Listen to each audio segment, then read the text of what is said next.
प्यारे बच्चों, good morning. Okay, आज हम क्या पढ़ने वाले हैं? आज हम पढ़ने वाले हैं जलजले के बारे में। ठीक है, आज का जो टॉपिक है हमारा वो जलजला है, जिसको हम लोग अर्थक्वेक बोलते हैं। ठीक है, तो आज हम जलजले के बारे में पढ़ेंगे। जलजला क्या है, कैसे आता है, कहाँ से आता है ना, इन सब चीज़ों पे बात करेंगे। जलजले का कॉज क्या है, उसका इफेक्ट क्या होता है, उसके बारे में क्या बात करेंगे। अर्थक्वेक का शेडो जोन क्या होता है, उस पर बात करेंगे, है ना। उसके बाद सिस्मोग्राफ, सिस्मोग्राम, सिस्मोलॉजी, ये सारी चीज़ें क्या है, इन सब चीज़ों पर एक एक करके हम लोग बात करेंगे। ठीक है, आई होप इस टॉपिक को अच्छे से समझना है, सबको मज़ा आएगा, है ना। और अब हम लेट नहीं करते हैं, लेट नहीं करके हम अपना टॉपिक पे सीधा आ जाते हैं। ठीक है, तो आज हम लोग क्या शुरू करने वाले हैं, क्या पढ़ने वाले हैं बच्चों? आज हम पढ़ने वाले हैं अर्थक्वेक के बारे में। किसके बारे में? अर्थक्वेक के बारे में। अर्थक्वेक के बारे में, जिसको हम लोग उर्दू में क्या कहते हैं?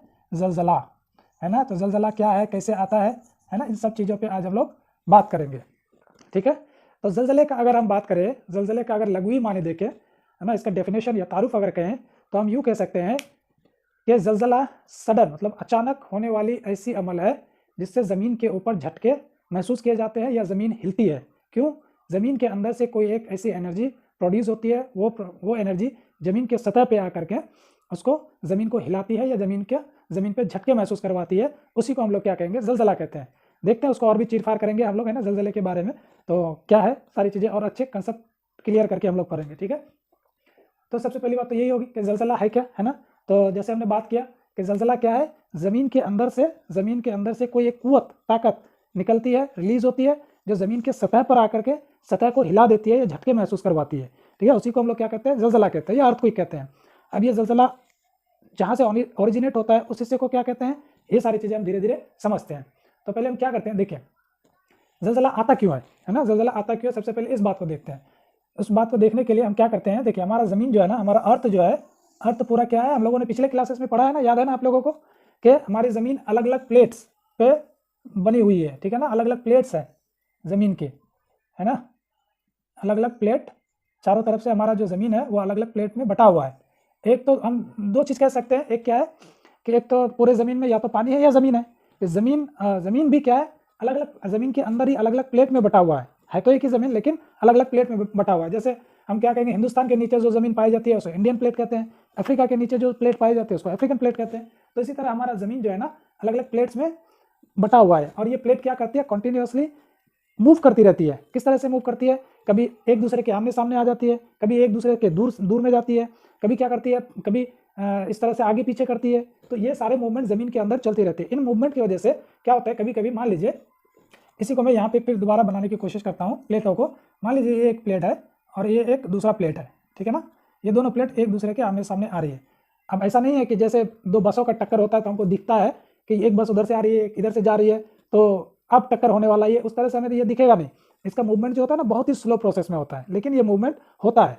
और कभी कभी यही मूवमेंट क्या करती है, ज़्यादा हो जाने पर जलजले जन्म लेती है।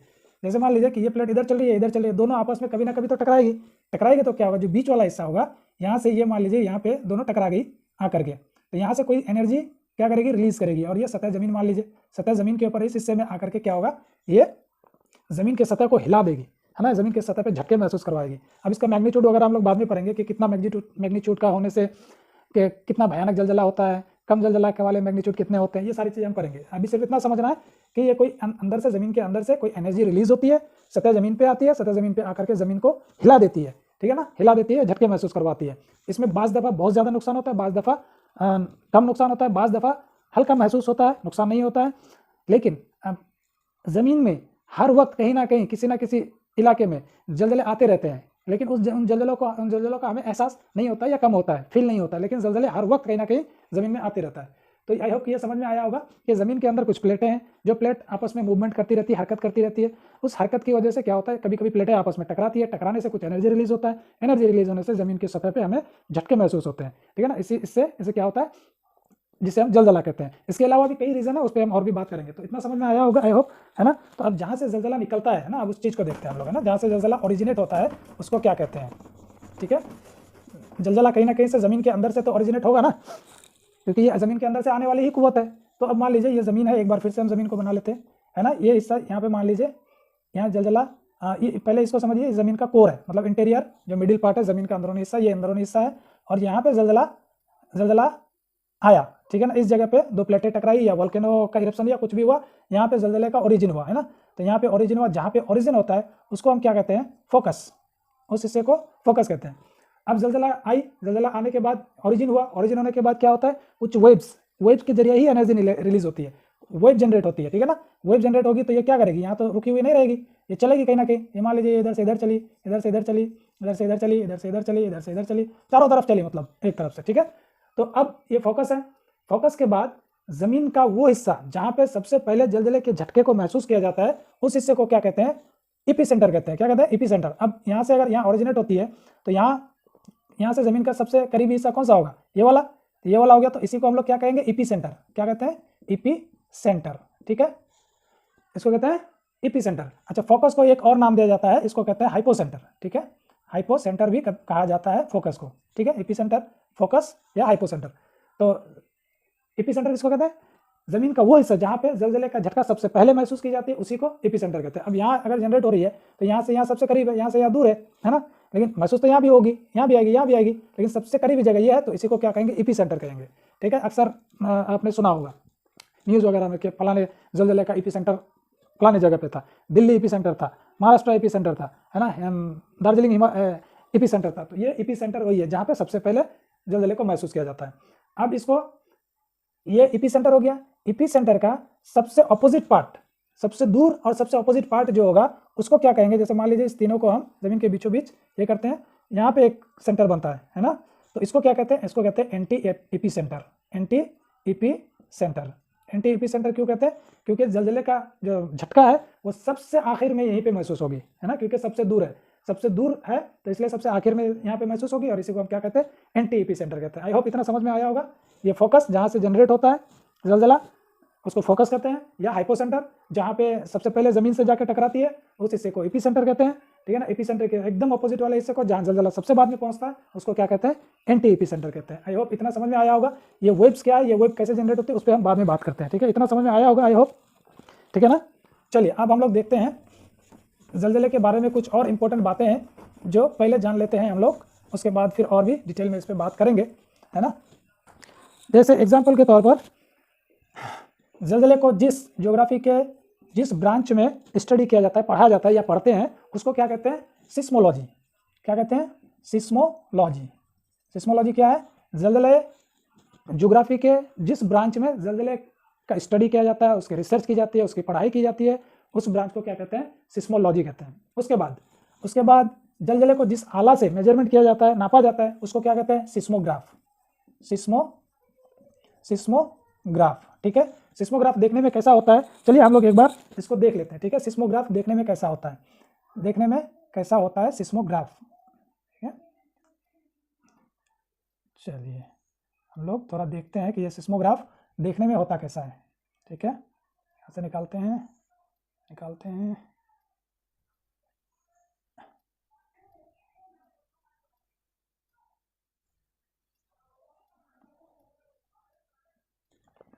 सिस्मोग्राफ तकरीबन देखने में ऐसा ही होता है। अलग अलग तरीके के और भी कई तरह के सिस्मोग्राफ होते हैं, है ना, लेकिन देखने में तकरीबन ऐसे ही होता है, ठीक है। इसमें होता क्या है, देखिए, एक ज़मीन के सतह पे अलग अलग जगह पर, ज़मीन के अलग अलग जगह पर, ज़मीन के सतह पे ये सिस्मोग्राफ लगा दिया जाता है। जो अर्थक्वेक प्रोन एरिया होता है, जहाँ पे जलजले आने के ज़्यादा खतरात होते हैं, उन इलाकों में क्या करते हैं, इन मशीनों को, जिसको हम लोग सिस्मोग्राफ बोलते हैं, इसको लगा दिया जाता है ताकि हम जलजले की शिद्दत को, जलजले की नोयत को पता कर सकें। कैसे पता कर सकेंगे, इस आला की मदद से। ये आला कैसे काम करती है, देखिए बताते हैं।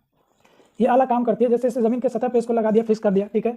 अब क्या होता है, ये जो है ना, ये पेंडुलम की तरह एक भारी चीज होता है, भारी चीज के नीचे एक कलम की तरह, है ना, इसे मान लीजिए कलम के नोक की तरह कुछ लिखने वाला लगा दिया जाता है, यहाँ पे इसे शिफ्ट कर दिया जाता है, इंसर्ट कर दिया जाता है। और ये जो दिख रहा है, ये बेलन नुमा चीज जो दिख रहा है ना, ये गोल, इस गोल, इसमें बेलन में क्या होता है, एक सफेद कागज लपेटा हुआ होता है, ठीक है। सफेद कागज लपेट दिया जाता है। उसके बाद क्या करते हैं, जैसे मान लीजिए जलजला आया, है ना, जलजला आ गया, तो सतह जमीन पे अगर आएगी जलजला, तो ये मशीन भी हिलेगा ना, तो ये मशीन हिलेगा, क्या करेगा, ये बेलन जो है ना कंटिन्यूसली घूमते रहता है, ठीक है। ये क्या करेगी, ये भी हिलेगा, तो ये कभी इधर जाएगा, कभी इधर जाएगा, कभी इधर जाएगा, कभी इधर जाएगा, ठीक है ना। और ये बेलन घूम रहा है, तो कि इसमें जो सफेद कागज लगा हुआ है, उसमें क्या करेंगे, कुछ जिग चैक टाइप का कुछ क्या कहेंगे, नक्शा बना के देंगे हमको, ठीक है। जैसे मिसाल के तौर पर आप लोगों ने कभी ईसीजी किया होगा, हार्ट का जो ईसीजी होता है, कभी किया है, नहीं किया है, या देखा है किसी का? देखा होगा तो उसमें देखना किस तरह से दिखता है। ये जो पेपर है ना, यहाँ जो पेपर लगा हुआ होता है, अब इसको क्या करते हैं, जलजला आ गया, जलजला आने के बाद जलजला थम गया, थमने के बाद यहाँ से पेपर निकाल दिया जाता है। तो पेपर निकालने में वो पेपर दिखने में कैसा होता है, अब देखिए, है ना, मान लीजिए इसका यहाँ का पेपर मैंने निकाल करके यहाँ लेके आ गया, अब ये दिखने में होता है ऐसा, है ना, इस तरह का दिखने में होता है। तो ये क्या करता है, यही पेंडुलम जब हिलता है तो ये इस तरह का अपना नक्शा बना के देता है, इस पेपर में नक्शा छाप देता है, ठीक है। तो यही निकाल करके इसको मेजरमेंट किया जाता है कि यहाँ से देखा जाता है कि जलजले की शिद्दत कितनी थी, कितना मैग्नीट्यूड का था जलजला, ठीक है। तो ये इसको क्या कहते हैं, इसको कहते हैं सिस्मोग्राम, सिस्मोग्राम, ठीक है। इसको क्या कहते हैं, सिस्मोग्राफ, सिस्मोग्राफ, ठीक है। समझ में आएगा आई होप कि जलजले को किससे नापते हैं हम लोग, सिस्मोग्राफ से नापते हैं। जो पेपर वहाँ पे लगा होता है, जिस पेपर में वो हमारा जो जलजले की शिद्दत हमको मेजरमेंट करके देती है जो पेपर, उस पेपर को क्या कहते हैं, सिस्मोग्राम कहते हैं, है ना। ये बिल्कुल देखने में क्या होता है, किस तरह का, जब हार्ट का ईसीजी करते हैं हम लोग, वो उसी तरह का देखने में होता है, ऐसे जिगजैग हम लोग को ये बना के देता है, ठीक है। इतना समझ में आया होगा आई होप। अब आगे देखते हैं कि कुछ चीज़ें हैं और जिसको समझना ज़रूरी है, जैसे आइसोसिस्मल लाइन और होमोसिस्मल लाइन किसको कहते हैं, ठीक है। एक देखते हैं आइसोसिस्मल लाइन, आइसोसिस्मल लाइन किसको कहते हैं और होमोसिस्मल लाइन किसको कहते हैं, ठीक है। होमोसिस्मल लाइन ये क्या है, ये बेसिकली दो लाइन्स है, ठीक है ना। आइसोसिस्मल लाइन क्या करती है, आइसोसिस्मल लाइन वो लाइन है, वो इमेजिनरी लाइन है ना, जिससे हम लोग जलजले के बाद फोकस के एपिसेंटर के चारों तरफ कितनी शिद्दत की तबाही आई, जो हमें बताती है कि इस इलाके में इतनी शिद्दत की तबाही थी, जो एक सा तबाही, जिसको हम कहेंगे कि एक सा तबाही वाले इलाके को दर्शाए या एक सा तबाही वाले इलाके को बताए, उसी को कहते हैं आइसोसिस्मल लाइन। अभी हम समझते हैं इसको, ठीक है। उसके बाद होमोसिस्मल लाइन, ये होमोसिस्मल लाइन क्या बताती है, होमोसिस्मल लाइन बताती है कि एक सा वक्त में आने, वो जमीन के ऊपर की वो जगह जहाँ पर एक ही वक्त में जलजले को महसूस किया गया बेसिकली, ठीक है। अब इसको समझते हैं एक अच्छे डायग्राम के साथ इसको समझते हैं। पहले आइसोसिस्मल लाइन को समझते हैं, ठीक है। देखिए आइसोसिस्मल लाइन क्या होता है, आइसोसिस्मल लाइन होता क्या है ना, पहले इसको बना लेते हैं हम लोग, ठीक है, उसके बाद देखते हैं आइसोसिस्मल लाइन। मिसाल के तौर पर ये ज़मीन का एक टुकड़ा है ना, ज़मीन का टुकड़ा हमने लिया, यहाँ पे मान लीजिए इसका एपिसेंटर है, फोकस कहाँ होगा, इसका ज़मीन के अंदर होगा, है ना, फोकस ज़मीन के अंदर होगा। तो ये एपिसेंटर मान लीजिए, यहाँ एपिसेंटर के चारों तरफ कुछ ना कुछ तो तबाही हुई होगी, है ना, बर्बादी होगी। तो ये मान लीजिए यहाँ पे ये जो पूरा इलाका है, ये चारों तरफ से ये जो पूरा इलाका है, यहाँ क्या हुआ, यहाँ मान लीजिए 5 मैग्नीट्यूड का, कितना, 5 मैग्नीट्यूड का, 5 रिक्टर स्केल का,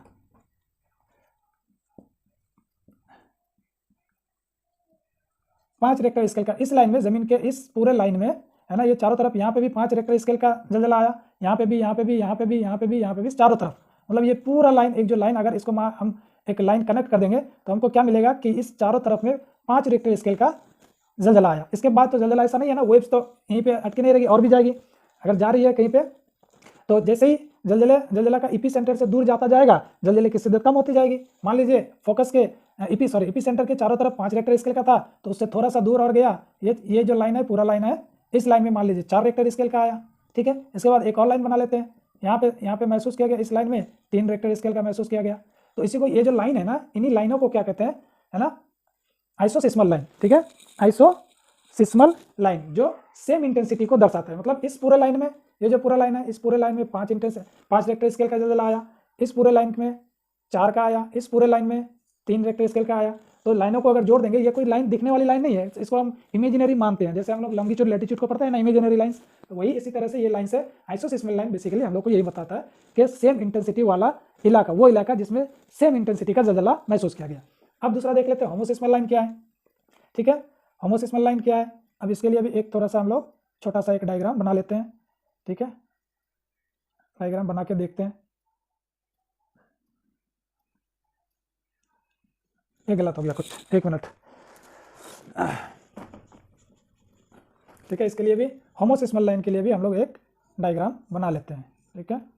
होमोसिस्मल लाइन के लिए भी एक डायग्राम बनाते हैं, ठीक है।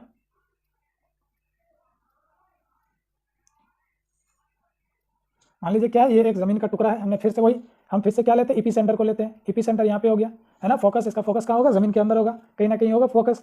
फोकस बेसिकली देखिए, फोकस का बारे में ये कहा जाता है कि ये जो ज़मीन है ना, ये ज़मीन है, ज़मीन के 16 से लेकर 700 किलोमीटर की गहराई तक, 700 किलोमीटर की गहराई तक फोकस हो सकता है। लेकिन ज़्यादातर जलजले होते हैं ना, वो कब कितने में, 50 से लेकर 100 किलोमीटर की ज़मीन की गहराई, है ना, ज़मीन की गहराई 50 से 100 किलोमीटर की गहराई तक ज़्यादातर फोकस पाया जाता है। या ज़्यादातर जलजले का फोकस ज़मीन के 50 से 100 किलोमीटर के अंदर होता है। लेकिन इसका मतलब ये नहीं कि इतने में ही आएगा, ये 700 किलोमीटर की गहराई तक भी हो सकता है। सबसे ज़्यादा खतरनाक अगर कहें तो कौन सा होगा, तो जाहिर सी बात है ये 50 से 100 किलोमीटर के दरमियान जो जलजला का फोकस होगा वो बहुत ही खतरनाक वाला फोकस होता है। ज़्यादा गहराई पे जो जलजला आती है वो कंपेरेटिवली इसके कंपेरिजन में कम खतरनाक होता है ना, कम नुकसानदेह होता है। तो ये फोकस हो गया। मान लीजिए फोकस कहाँ पे, जमीन के अंदर है, ये हमारा एपी सेंटर है। सेम क्या करेगी, एपी सेंटर के चारों तरफ जो वेव्स है वो वेव्स जाएंगी, है ना। तो एक और मान लीजिए कि ये एक वेव, यहाँ एक लाइन बना लेते हैं, ठीक है ना, एक लाइन बना लेते हैं। ये लाइन ये क्या करेगी, मतलब हमने क्या बात किया था, होमोसिस्मल लाइन, है ना। होमोसिस्मल लाइन क्या है, जो सेम टाइम को बताती है। तो ये एपी सेंटर है, एपी सेंटर के चारों तरफ का ये इलाका है। तो मान लीजिए यहाँ पे इस इलाके में ये जो पहला लाइन है, पहला लाइन में सुबह के 6 बजे जलजला आया, है ना। तो यहाँ पे भी 6 बजे आया, यहाँ पे भी 6 बजे आया, यहाँ पे भी 6 बजे आया, यहाँ पे भी 6 बजे आया, ठीक है। अब ऐसा तो नहीं है, फिर वही बात है कि वेव्स क्या करेंगे, और भी आगे जाएंगी, ठीक है। तो मान लीजिए एक दूसरा लाइन और इमेजिनरी लाइन हम बना लेते हैं। ये दूसरा लाइन है, ठीक है, ये दूसरा लाइन है। यहाँ पे मान लीजिए 6 बजे अगर महसूस किया गया तो यहाँ पे 6:15 पे महसूस किया होगा, ठीक है। तो 6:15 मतलब ये जो पूरी लाइन है, यहाँ पे भी 6:15, यहाँ पे भी 6:15, यहाँ पे भी 6:15, यहाँ पे भी 6:15, सुबह के 6:15 मतलब 6:15 में यहाँ पे इस लाइन में महसूस किया गया। तो ये पूरी लाइन एक क्या हो गया, होमोसिस्मल लाइन हो गया। ये जो पूरी लाइन एक क्या हो गया, एक होमोसिस्मल लाइन हो गया। होमोसिस्मल मतलब सेम टाइम को बताता हो, 6 बजे। ये पूरी लाइन क्या बताती है, 6 बजे आया था। ये पूरी लाइन क्या बताती है, 6:15 में। एक और बना लेते हैं, ठीक है ना, एक और बना लेते हैं, देख लेते हैं। यहाँ पे महसूस किया गया मान लो 6:30 में, ठीक है ना। तो ये जो पूरी मतलब यहाँ पे भी 6:30, यहाँ पे भी, यहाँ पे भी, यहाँ पे भी, यहाँ पे मतलब पूरे लाइन में 6:30 में। तो यही इमेजिनरी लाइन क्या कहलाएगी, होमोसिस्मल लाइन। होमोसिस्मल लाइन बेसिकली किसको कहते हैं, वो इमेजिनरी लाइन जो जलजले के सेम वक्त को बताता हो कि इस वक्त में इस पूरे इलाके में इतने बजे ही जलजले को महसूस किया गया था, ठीक है। समझ में आया, समझ में आया, आई बात समझ में, आई होप कि समझ में आया होगा, ठीक है। ठीक है, ये दो चीज़ और है, इस पर बात कर लेते हैं, फिर आज के लिए हम इतना ही रखेंगे। एक है कि एक और टर्म है जिसको हम कहते हैं प्लेस्टोसिस्मिक जोन। प्लेस्टोसिस्मिक जोन, ठीक है। ये प्लेस्टोसिस्मिक जोन क्या है इसको भी देख लेते हैं, ठीक है। एक और हम लोग छोटा सा नक्शा बना लेते हैं, है ना।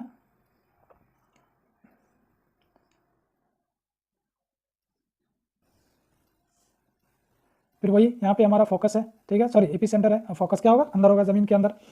तो अब जो जलजला जो आई, ये जलजला क्या करेगी, मतलब जितने एरिया को कवर करके, जितने एरिया में बर्बादी या तबाही या नुकसान करेगी, उसी एरिया को क्या कहते हैं, प्लेस्टोसिस्मिक जोन। मान लीजिए यहाँ पे एपी सेंटर है, इस पूरे इलाके में जलजले को महसूस किया गया, इसके बाद जलजले को महसूस नहीं किया गया। तो यही जो पूरा इलाका है ना, ये जो पूरा इलाका है जहाँ तक जलजले को महसूस किया गया, इसी को क्या कहते हैं, प्लेस्टोसिस्मिक जोन।